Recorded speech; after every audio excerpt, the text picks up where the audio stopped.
think we can hear you, man. Can you not hear me? You're supposed to say, is this thing on? Need a little bit louder. Why don't you get up higher? There you go. Only 4 house steps. Yes. First of all, I want to thank Mike and Kim for putting these together and getting people organized on a greater level here in Alamance. We are still in Alamance County, right? In Alamance County and at Graham. So let's have a round of applause for the event organizers first and foremost. I notice a lot of people are honking and telling us, you know, giving us their support and their high fives, and that's not unexpected because we know that the positions of my organization and most of the people here are supported by, and that is coming from multiple local polls, North Carolina polls, and national polls. As a prior campaign consultant before doing this, I got to tell you, I've handled a lot of polls, I've commissioned a lot of polls, but if over 80% of the people feel a certain way, it's pretty ridiculous we're even asking them. It's like you're asking, do you think the sky is blue on most days? Over 80+% support the existing laws of the federal government regarding illegal immigration, and this crisis is being caused by the non-enforcement of our existing immigration laws. Right. Yeah. And I want to say something to all of you, and I encourage you to tell it to the, you know, there are people that oppose our views, and that's fine, because that's what America's about. A lot of the people who oppose our views, I got to say, are very nasty and apt to throw name-calling into the debate to try to derail the debate. But I got something to say to them, too, and I think you'll appreciate this. I say, listen, buddy, you don't agree with my enforcement position, that's fine. I know 10, maybe 15% of the people feel the way you do, and about 80% of the people feel the way I do. But are you willing to support a president or an executive branch making the decisions on which laws they will or will not enforce? Because if you do, then you effectively support the overthrow of the American Republic and all of the deliberations of Congress, the decisions of Congress, and the outcome of the elections have been nullified. Yeah. That's not how we do it in America. That is the most un-American thing I've ever heard of. In America, if we have a problem, we debate it. We debate it in the campaigns. We debate it on the media. We debate it on the floor of Congress. But that's not what has happened in this country. What's happening in this country right now is rotten to the core, and illegal immigration is like the final fatal symptom on a dying patient, and the patient is our country. Now, it's not because illegal aliens are brown that they're bad. We don't judge people. You know, first of all, most of us in our organization are concerned we're equal opportunity to the border. We're concerned about the Russian mafia that's setting up crime syndicates in this country. We're concerned about illegal aliens from China and Asia. China, by the way, which has a strategic interest in the poor performance of the United States. And if anybody's been to the Southwest lately, Vegas and whatnot, you know, we've got a problem because China won't even accept the hundreds of thousands of illegal aliens from China here. If we cannot stand and have our existing immigration laws enforced, then we no longer live in a republic for which our flag stands. And any country that has an interest in us, all they got to do is send people here by the millions. That's all they've got to do.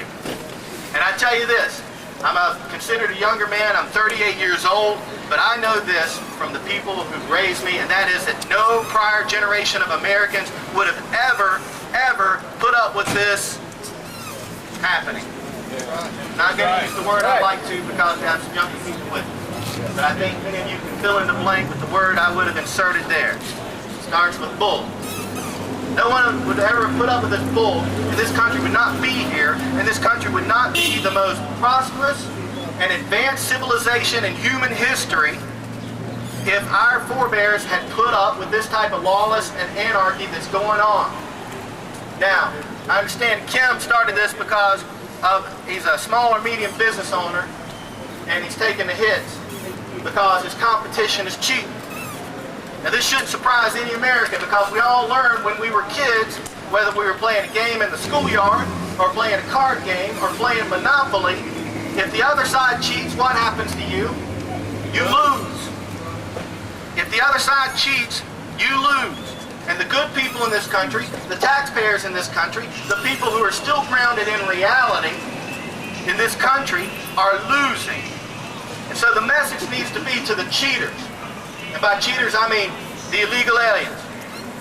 The companies that intentionally exploit illegal labor. The globalist interests and the politicians that are responsible for this crisis. They need to pay. Yeah. Because if you're going to cheat, you don't play. You don't play. This country is not going to become, well, this country is becoming a banana republic like Mexico and Point South. That is what's happening right here. And it's affecting white, black, Hispanic, Americans across the board. Now I want to say something about the black and Hispanic supporters for our organization. I want to tell you that by design and practice, how much we value their participation. Because a lot of us have to take some heat to do this. But you should see what our Hispanic supporters, especially in the Southwest, have to put up with. The threats and the intimidation. Our black supporters, many of them know what's going on in LA right now. Anybody here keep up with the news in LA at all? Yep. The illegal alien gangs that are responsible for importing 90% of the addictive drugs and illegal aliens into this country have set up ethnic cleansing zones. Ethnic cleansing zones. Where if you walk past the wrong signpost, the invisible lines, you're under the threat of death. Now how does that make you feel about civil rights?